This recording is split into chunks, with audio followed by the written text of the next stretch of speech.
The 10 stealth pods were on their final approach after drifting for 2 days from the small moon orbiting their target planet.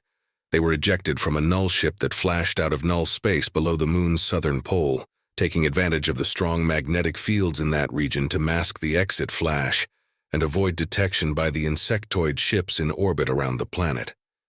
The planet and the moon were currently transiting through a large meteor stream that intersected their orbit around the sun 3 times a year. The command pod AI ran billions of calculations per second as it started creating an atmospheric entry plan for the 10 pods that would coincide with the trajectories of the numerous particles of dust and debris that would be entering the atmosphere for the next 3 days. Selecting an area with a projected high concentration of small-diameter meteors in the next hour, the AI created a maneuvering program for the pods that activated a series of compressed gas positional thrusters to guide the pods over to the entry point. The AI confirmed the calculations and initiated the final entry program as the 10 pods fired their rear gas thrusters one last time and accelerated towards the planet. They were joined by over 1,000 pieces of cosmic debris as they entered the atmosphere and streaked across the sky, flaring brightly as they dropped towards the surface with the other meteors. Kepler 186f System, Second Planet Insectoid Builder World 2174 AD, 11 days later. The Special Forces team had been on the planet for 10 days without seeing any signs or indications of the presence of a queen on the planet. Lieutenant Diego could not believe the sheer number of drones he saw in the last 9 days since they marched 40 kilometers from their landing site towards an endlessly sprawling ground-based shipyard facility. Tens of millions of drones scurried about day and night as raw material was offloaded by massive aerial cargo ships that landed, were emptied, and flew off to reload in an endless procession. Diego found himself enthralled by their construction processes and the astonishing speed at which they built ships. In just the last 5 days, he saw 10 insectoid cruisers go from a skeletal framework to fully completed, and watched as they lifted off the surface and went into orbit. He was particularly impressed with how the tough ship hulls were created. A large percentage of the cargo being dropped off seemed to be organic in nature and was dumped into large tanks scattered throughout the shipyard. A conveyor system comprising hundreds of thousands of worker drones connected all the tanks and would snake their way among the shipbuilding areas, carrying loads of the organic material on their backs and dumping it at the end of the lines. Other drones with smaller containers would fill them with material and bring them to waiting drones by the ships, dumping the contents on the ground in front of them, and then go back for more material. The drones in front of their piles would then start eating the organic material, swallowing it. After they ate the pile in front of them, they would scurry over to the ships and start regurgitating what they ate into their tarsal claws in small amounts and shaping them into round balls. They would then stack the balls in a row like bricklayers until they ran out of regurgitated material. They would then go back to eat more material, while teams of drones would take their place and wave a handheld apparatus that seemed to heat the balls, and they would melt, deforming from the treatment and filling in the gaps, turning into perfect hexagons. Once a section was completed, a different team of drones would arrive with a large device and set it up. They would then turn the device on, and a god-awful screeching sound would emanate from the front of the device and be directed towards the still soft sections of the hull. Within 30 seconds, that section of hull would start groaning, and the opaque soft hexagons would turn jet black and harden into a tough metal-like material. An insectoid cruiser that was 360 meters long, 60 meters wide, and 120 meters tall would have its entire hull constructed and enclosed in 42 hours. An alert popped up on his HUD that it was time to insert another energy pack into the shrouding system that camouflaged his team and prevented detection. He keyed his throat mic and issued the command for everyone to replace their energy packs, and he turned to face the 2 civilian scientists to make sure that they received and understood the order. He was vehemently opposed to bringing them, but the Admiral was adamant that they were to accompany the team, and Diego relented after some resistance. There was no way in hell he was willing to piss off the big man over a couple of civvies. There were better hills to die on. As he watched them fumble about for their replacement packs, he smiled and had to admit that they were growing on him. During the 2 weeks it took them to get to the far side of insectoid space, Their wide-eyed enthusiasm and willingness to talk about their respective fields of study seemed to infect his team, and they became almost like little siblings to them. He chuckled to himself as he remembered how confused Dr. Aridi seemed to be by the fact that his team was able to process and retain the information she was telling them with ease. He was there when Dr. Masiello informed her that the 8-member team held over 20 PhDs among them, and the look on her face was just the cutest thing he ever saw. The sun was halfway down past the horizon, which meant they had just another hour of daylight before darkness would arrive.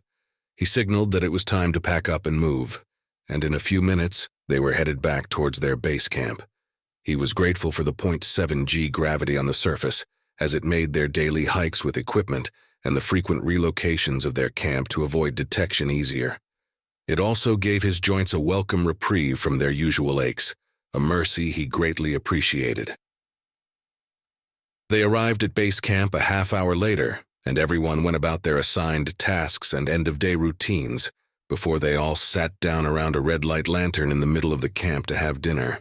The combination of the eerie red light and the pitch blackness of their surroundings was something none of them could get used to, and it created an ominous atmosphere as they reluctantly opened their ration packs. The shrouding device could hide them effectively, but they enacted as many safeguards as they could against detection, such as only using red lights at night and eating foods that had been stripped of any scent and devoid of flavoring spices. The result of their security measures was that they felt like they were eating cardboard in hell. Diego had been sick before and felt like he couldn't really taste his food when his nose was stuffed, but he always knew he was eating his mom's chicken soup. As vague as the scent and taste of the soup might be, it was still there, and he could detect its essence. The food they were eating was on a totally different level, and he never realized just how important a component smell was to tasting food until he ate rations completely devoid of any scent or seasoning except for salt and potassium chloride. As they choked down their dinner, he noticed Emily and Owen shooting furtive glances at each other, and they seemed agitated. He waited until they all finished eating and indicated that he wanted to talk to them alone. They walked 10 meters away from the red light lamp and stopped right on the edge of the total blackness surrounding their camp. Emily and Owen seemed really distressed, and he knew something was seriously wrong. He didn't have the time or the patience for their bullshit, and his internal alarms were going off wildly. "What is going on with you two? Tell me now." He saw them cringe at his harsh manner, but he couldn't afford to feel bad for them. Not on an enemy planet with almost 30 billion wasps that were 5 feet tall and armed with skull-cracking mandibles and 12-inch serrated stingers coming out of their asses. They didn't answer, and he stepped forward into their personal space and was just about to demand answers when Owen, in an uncharacteristic show of bravery, put himself in front of Emily as if to protect her. "Lieutenant, I would appreciate it if you would direct your questions to me. There's no reason for you to speak to Emily like this. She is rightfully terrified, and I have spent the last 10 days trying not to shit my fucking pants in front of all of you, so do me a favor and get the fuck out of our faces." Diego couldn't believe the balls on this puke, and he almost gave in to his desire to punch the defiant bastard in the face before he realized how ridiculous it was. Here he was, squaring off with an entomologist who was telling him to fuck off, and the absurdity of it all and the pressures of the mission came crashing into him. He took a few steps back, turning around and breathing deeply, trying to calm himself. Owen, now in the throes of an uncontrolled adrenaline crash, waited a few seconds and then stepped next to him and put out a very shaky fist bump, offering an unsaid apology with his eyes. Diego bumped it, and he turned back to face Emily. "I apologize for the way I spoke to you. I am not used to having civilians on my missions. I hope we can reset and put this behind us." Emily nodded, and Owen walked back over and stood next to her. Emily looked at Owen and nodded, and Owen pulled out a data pad, set it on the floor, and pressed a button. A holographic map floated above it, and he pinched the display with his fingers and zoomed into the area where they were currently located. "Lieutenant, we are of the opinion that we are not going to locate a queen on the surface." He expanded the map back out and swiped it sideways to an area over 100 kilometers to the east. He zoomed back in and pressed an icon on the map that added a subterranean scan, and a massive underground structure popped into view, looking like an upside-down pine cone, with the narrow top of the structure expanding in size as it went deeper. Diego leaned forward to look at the numbers on the side of the structure and whistled softly to himself as the estimated dimensions were displayed. The structure was 36 kilometers deep and had a radius of 12 kilometers at its widest. It was a massive underground hive, and there was a flashing question mark in the center of the hive where there was a large chamber located. It seemed to be the nexus of the hive, which was connected to the rest of the structure by 6 bridges or tunnels. Owen pointed towards the question mark icon. This has to be the queen chamber, and if there is a queen currently on the planet, that is where she will be. Diego stared at the map, thinking about how to get her out of there. He keyed his throat mic and called for Sergeant Singh to join them at their location. A few moments later he arrived, and Diego quickly brought him up to speed. Singh was the team's engineer sergeant, and he thoughtfully stroked his beard as he looked at the display. Obviously, we cannot infiltrate the hive to root the bitch out. I have enough explosives and demo bots to severely damage some of the cruisers under construction. Maybe that will get the queen to leave the hive if she is even in there. He finished speaking, and Diego looked at the doctors to gauge their reaction to what he said. Emily spoke first. I would not do that. We don't know what their response to that will be. They might have soldier drones. We haven't seen any here or found any evidence of them from the wreckage in the Eliani system. But that does not mean that they do not have a soldier or guard caste protecting their hives. Owen nodded in agreement and added, we need to find a way to know for sure if there even is a queen here before alerting them to our presence. Who's to say that the queens wouldn't respond to such an attack by retreating to their primary world and staying there, depriving us of a chance to grab a queen ever again? I might have an idea, and the sergeant's expertise and input would be welcomed. Diego nodded, and both he and Singh took a knee as Owen played around with the map, highlighting an area of the shipyard almost 50 kilometers from their position. He asked his AI assistant to access the geological and topographical scans that were taken from orbit before they landed on the planet, and highlighted a 5 square kilometer section of crust under the outer edge of the shipyard. The crust is extremely thin here, and there is a massive chasm underneath this area from the worker drones pumping out the aquifer for water. I think a series of properly placed subsurface explosives will cause the thin roof of the chasm to weaken enough to collapse a small area, and the weight of this section of the shipyard will add further stress to the undamaged crust and collapse the entire area, causing all the ships and workers to fall into the chasm.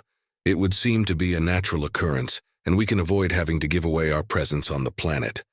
I bet that will get the queen up here if she is in the hive. Owen then added markers indicating where he thought the explosives should go and their yields, and then looked at Singh, waiting for his response. Singh quickly played around with the map, ran his own calculations on the placement and explosive yields, and looked at Owen with a growing respect in his eyes as his AI assistant verified the numbers. Not bad, Doc. This is pretty good for a bug guy. Are you a geologist too? Owen smiled widely at the praise from Singh and answered with obvious pride in his voice. Actually, I did 2 6-month tours as an ore prospector in the Fomalhaut asteroid belts before my then-girlfriend threatened to break up with me. I was pretty good at figuring out the proper explosive placement to break up the asteroids while maintaining the integrity of the mineral deposits and cores. It was a fun job, and the money I made paid for my parents' retirement home and my college. Singh nodded approvingly and stood up, walking over to Owen and warmly shaking his hand. It is always nice to make the acquaintance of an ore prospector. It's a dangerous job and requires a lot of technical skill. Diego rolled his eyes and studied the map while the two of them continued talking about blowing crap up and zoned out the love fest. Emily came over and sat down next to him. I agree with Owen. If the queen is in the hive, she would have to come out and oversee the worker drone response to the collapse. Do you think it is a good plan? Diego grunted in response as he continued to think about the feasibility of the plan and the possible outcomes. He turned to her and nodded. I do think it is a solid plan, and even if there is no queen here, then at least we can do some damage to their shipbuilding efforts for a short period of time. There's what, almost 200 cruisers in that area? At least we can strike a blow against them if we fail in our objective to capture a queen. Wiping out 200 cruisers and a few million drones is a nice consolation prize, and we can exfil this planet with pride in that accomplishment." Emily smiled at him and said, "It would be nice to get off the planet and go back home. I know I volunteered to come here for the mission, but I am tired of being scared all the time. It is exhausting." Diego reached out and lightly patted her on the shoulder.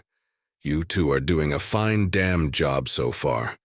I have to admit that the both of you have been far less trouble than I was expecting to have to deal with on this mission." Emily smiled widely. "Thank you for that, Lieutenant. That means a great deal to me." Diego smiled in return and stood up, offering his hand to assist Emily. They walked back over to Singh and Owen, who were geeking out over the demo bot specs that Singh had pulled up on his wrist pad. "If you two lovebirds are about done, let's head back over and quickly outline our preliminary plan to the rest of the team. We will work out the details, solidify a proper plan in the morning, and go from there." They all started walking back towards the red light lamp, and Diego slowed his pace as he walked behind them, listening along as Owen was telling Emily and Singh about a time when he spent 2 days evading an ore pirate ship in a cat-and-mouse chase. His co-pilot was killed in the initial attack, and he managed to cripple their ship with mining charges when he laid a trap and led them into it. Not bad for a puke, he thought to himself, as his previous estimation of the scientist rose considerably.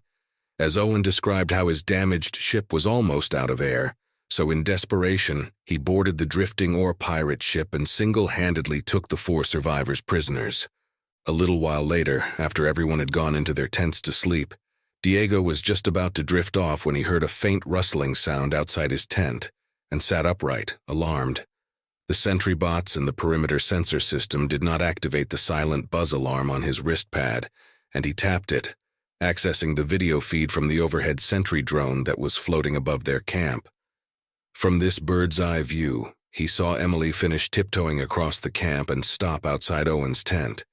She looked furtively around the camp, before pressing the entry seam control and quickly slipping into his tent before the seam closed back up behind her.